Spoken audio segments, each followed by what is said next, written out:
Alors les blogs au collège ils sont utilisés pour plein de choses. Ça peut être pour des sorties scolaires, pour des voyages, ça peut être aussi par la direction pour distribuer des documents. Et puis on les utilise aussi avec les élèves. Des élèves qui ne venaient pas en TP par exemple, c'était quasiment impossible de rattraper, donc je mettais des vidéos adaptées sur des blogs dédiés pour telle ou telle classe par exemple. Les cours étaient moins denses, étaient moins frontaux. C'était plutôt un squelette de cours avec le cours complet et dense en ligne. Donc évidemment, on avait fait un travail sur les formes musicales du Moyen-Âge, comme le rondeau médiéval, comme le virlet, comme le canso de troubadour. Hein. Et donc on avait travaillé sur la forme de ces chansons qui sont assez particulières. Donc ce qu'il fallait, c'est qu'ils créent justement eux-mêmes un texte de chanson qui racontait une scène de tournoi, par exemple. Donc je leur avais mis la musique donc, sur l'espace documentaire. Et donc ils pouvaient aller rechercher la musique et ensuite donc créer, en respectant bien la prosodie et la forme, donc soit un virlet, soit un rondeau médiéval, soit un canso. Il fallait donc qu'ils explorent, qu'ils imaginent, qu'ils créent, qu'ils produisent. Donc il fallait qu'ils me caractérisent le style de la musique choisie. Et ensuite, il fallait qu'ils échangent, ils argumentent, ils partagent et ils débattent. C'est-à-dire que par groupe de 3, ils devaient donc choisir une des 3 chansons créées, voilà, et donc me l'interpréter, nous l'interpréter en classe. Voilà. Et alors, dans le blog, ils m'avaient envoyé évidemment donc leur chanson, le texte de leur chanson. Hein, donc moi, je pouvais contrôler donc que ça correspondait bien à la prosodie, à la forme, que c'était bien un virlet et puis et non pas un canso, etc.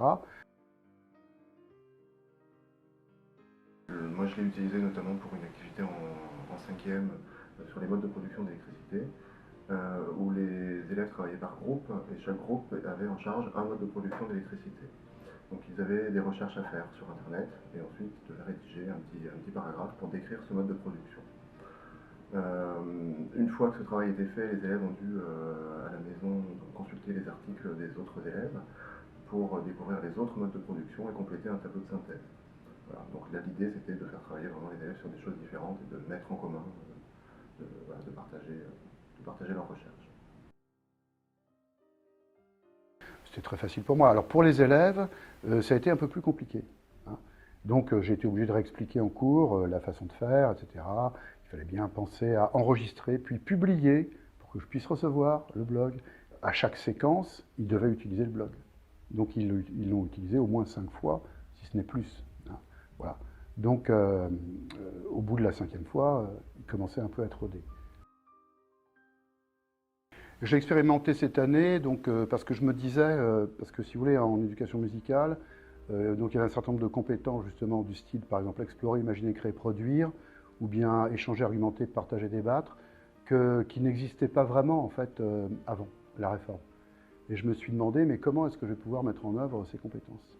Donc le moyen technique du blog m'a beaucoup aidé pour mettre en œuvre ces 2 compétences-là. Et même la compétence création, réalisation de projets musicaux, d'interprétation et de création.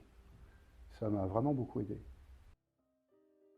Il y a eu un blog peut-être plus pour les fans de physique moderne, mécanique quantique, etc. Il y a toujours 2-3 élèves qui sortent du lot, qui me posent des questions qui ne sont pas au programme. Et là, je prends un temps pour leur répondre.